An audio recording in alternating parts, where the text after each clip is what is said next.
Gareth finishes 4-1. Are you a proud manager this evening? Lots of youngsters getting their debuts, some getting their first goals. A good evening's work. Yeah, this cup competition is put on for development of Premier League youngsters almost. It looks like that, and Cat 1 youngsters. And it is what it is. So we go, okay, we'll develop our youngsters as well in there, But I need to see my youngsters ready to play in my team that plays in League 2, that plays a certain way, that plays against a certain team. And that's hard when Fulham under 21s come to town, and it's a very different game to a League 2 game, But they were brilliant in sticking to the task that I set them. We changed them at half-time a tiny bit. Fulham were going to come and keep possession. Some of these young boys are wonderful on the ball. They're brilliant, their movements, their technique on the ball, and it's great, and they keep it really well. But then, sometimes they don't hurt you with that keeping the ball. They can do sometimes, and they've scored tonight, so I'm not saying anything. But I was all about today sort of respecting that they're going to keep the ball well, but when we get our chance, go and hurt them, go and make sure we get some end product. And I think we could have been more emphatic tonight. I think we had a couple of saves from their keeper, very good, and obviously they've missed a penalty. But it was really good to see my boys buy into what will win games in League 2 against a team that comes from the Premier League, and we could easily get sucked into a total football game, and we may struggle against. That's what they do. That's all they do, But in the lower leagues, you have to find different ways to win games. There is different ways, and I'm really proud of my boys to adapt and to go. Even at 4-0, we're still going, right, let's do the right things to win a game. Let's do the right things, and that's brilliant to see, because some of these youngsters will play in my first team, whether it's soon or whether it's eventually. But yeah, you talk about the firsts. First of all, Travis making his debut, very assured. It's difficult. He's had no training with me at all. So, and then Logan Dobbs first goal, Cruz Besson first goal, Stan Sargent first goal. Louis came on as someone. His first touch was unbelievable. What a cross that was. So we had some real magic moments today, and a couple of the young boys have come up and said thanks, Gaffer, and I'm like, you're in. You're doing this for yourself. And at the end of the game, I think, probably barring Marcus Wiley, everyone was 23 and under in our team. Jake Turner accepted as well, But so I'm really, really pleased that a young side has turned over a very good Fulham under 21 side. In addition to that, you've had a mix of players who have played a lot of minutes, some who needed minutes. At first-year pros, you've had second-year apprentices. Really nice mix, and I guess for you've got the right minutes into the right players at the right time. Yeah, that was important. We had to fulfil a criteria that you have to do and respect this cup. And listen, I don't need to play players who have played loads of games to respect the cup. I'm not that person. I respect this cup. I know what it means, but I also ask, can you respect my squad and injury concerns and things like that? It's tough to balance sometimes, so we have to do it. So Armani, Romeo, Clarkey, all filling that criteria with Aaron Rowe, and then the three aforementioned coming off at half time, because got a big game on Saturday now, and their first teamers, and that's something that, it's a little bit of a sticking point with me sometimes, but we have to do it. And then to see the youngsters come on and the energy they gave and the understanding of the game, just brilliant, really good night. Like I always say it, one game doesn't make a season, but really pleased tonight with what I saw. Lovely. Gaffer, thanks ever so much. Matt? We've had some special moments over the past couple of weeks, haven't you? Lenny Sorino scoring on his debut, Logan Dobbs within 4 minutes as well, as you say, Louis Dale coming on, 2 assists for him as well. I mean, obviously you show faith in those young players, but they're repaying you as well. Yeah, listen, I want to say again, this, the manager always gets a lot of praise. Joe Dunn and the youth team manager, Brian, the academy manager, and the scouts who brought these players in. I mean, these are very proud men tonight, because they're looking at their boys who they coach every day, who they brought through, and even Joe Bode, getting sold yesterday. Proud moment for us, because these are our own players, our own crop coming through and either going on to bigger things or playing in first team games tonight. And I want to take this competition seriously, and we will be doing. You know, we have Colchester and my ex-team Wickham, you know, and I expect us to be strong against those and those to be strong against us. But very proud, and like I say, it's a group effort. You know, my team, we took it seriously. We didn't want to just go, oh, this Fulham under 20s, let's just put anyone out. We did a proper meeting on the Fulham, what I wanted, tweaks at half time, and I think the right result. I thought they were outstanding. You know, some real good individual performances, which I'll keep in house, but absolutely, really well deserved tonight. I guess you're showing a pathway as well, aren't you, for these young players? Yeah, Joe Bode, but Lenny Torino as well. There's a path to your first. There's a pathway. There is, and they have to understand that no matter what age you are, and I will caveat that by saying Stan Sargent came on the League Cup at 17 years old, and I've just signed Gareth McCleary at 38 years old. You know, there's 21 years there. Whatever age you are, it doesn't matter.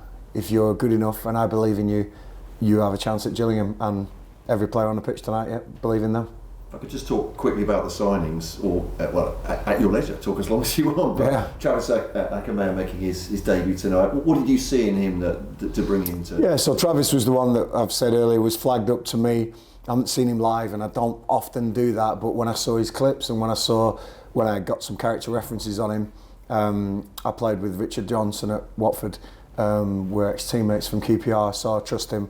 And Richard, he sent me a real good reference on Travis. Said, have a look at this boy. We think he's set up. It's not just being a good player where he is. It's could this boy play at any level? And he certainly could. He's got a real presence about him, a calmness about him. This boy can play in the Premier League without a doubt, I think. But he also can mix it in League 2 and 1, and I think he'll be a great player in time, Travis. So it was great to be able to get him in. We've lost Connor long term, you know, so Connor's obviously been seen around the place on crutches and in a boot. That's going to be a little bit of a long-term injury. So definitely coming in to bolster the squad in that department, you know, that was big for me.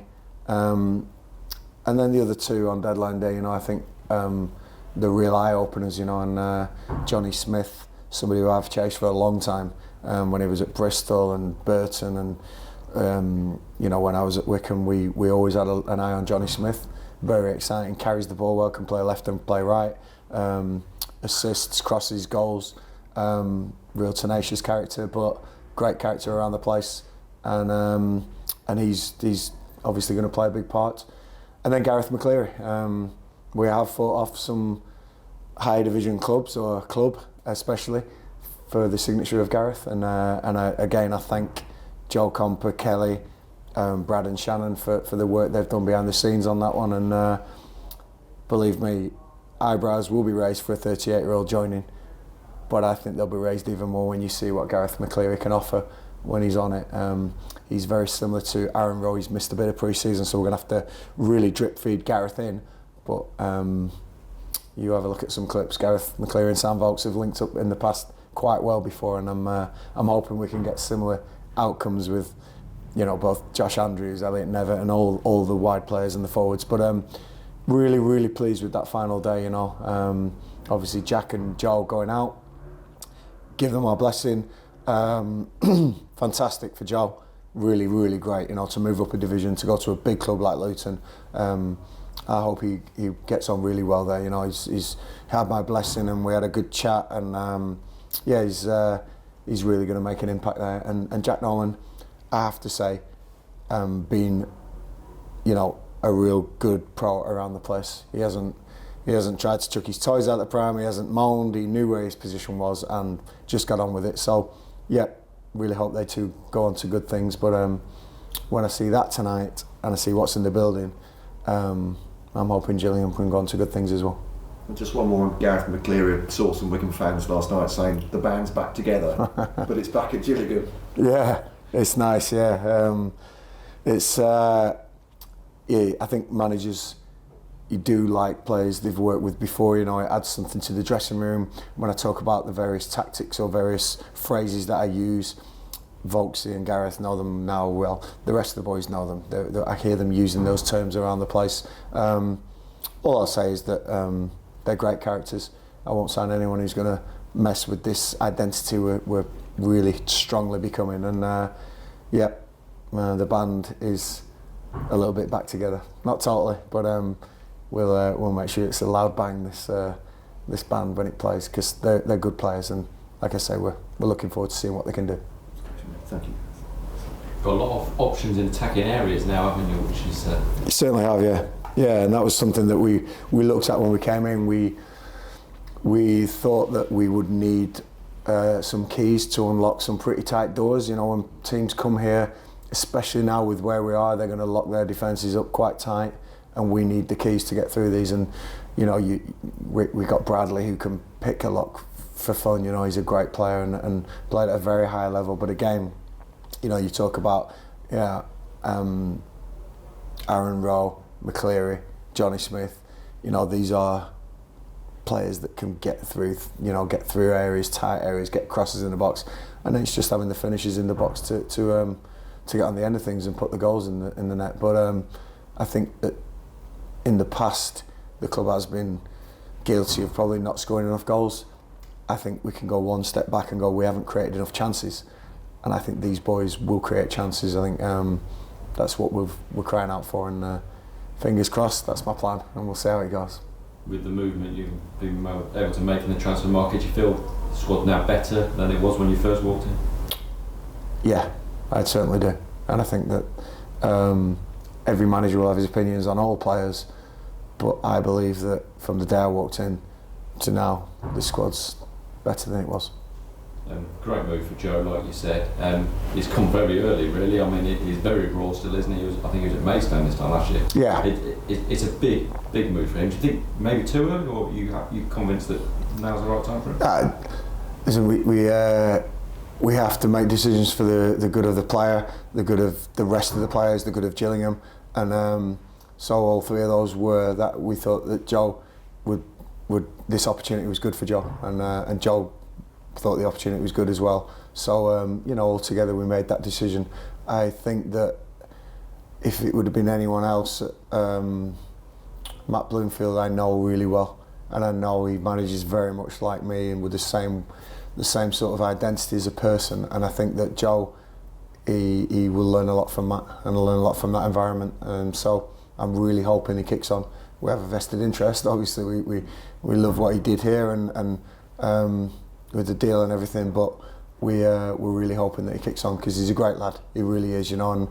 And once you hear about this and you know what the clubs are in for, it's difficult, you know. And I've been in that position. I know exactly what Joe would have been going through, but he's got my blessing to go and rip League One up, and hopefully he does. As a management and people around the club, there must be a lot of pride that you've managed to sort of develop him, improve him. Yeah, I mean, again, the story from Joe is, you know, with Pete Gill right at the start, you know, when he was at another club, and then coming here because he was recommended, and Brian taking him and him being coached through, and you know, it's a real nice story, and everyone's played their little part. And I think we all got to yesterday and went, you know what, we're proud that Joe's moved on. He's one of our own. Hopefully he'll go and flourish at a League One club, and we'll see. That's it's up to Joe and Luton and what they do with him. But you know, we have to move on now, and we've got to go right.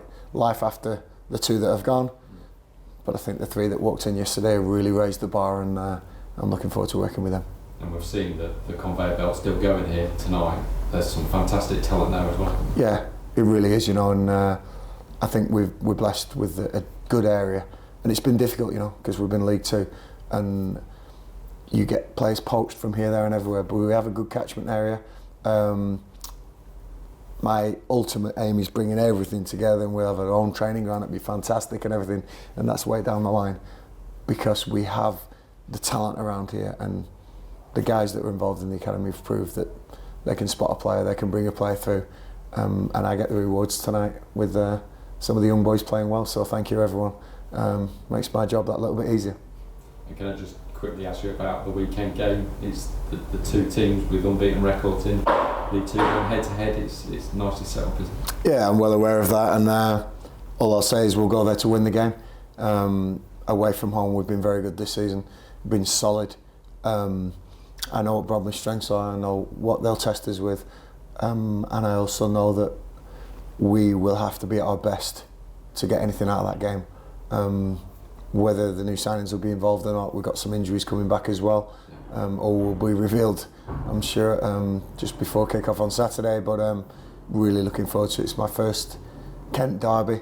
Played in a few derbies around the country, managed a few derbies around the country.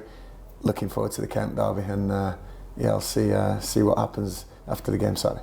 I think tickets were hard to get, but the fans have been snapping them up, and I think there's going to be quite a few in the bar here as well. That's awesome, you know. It's a shame that the stand on the side is not fully ready yet, because I think it'd be a great rocking atmosphere, a full house.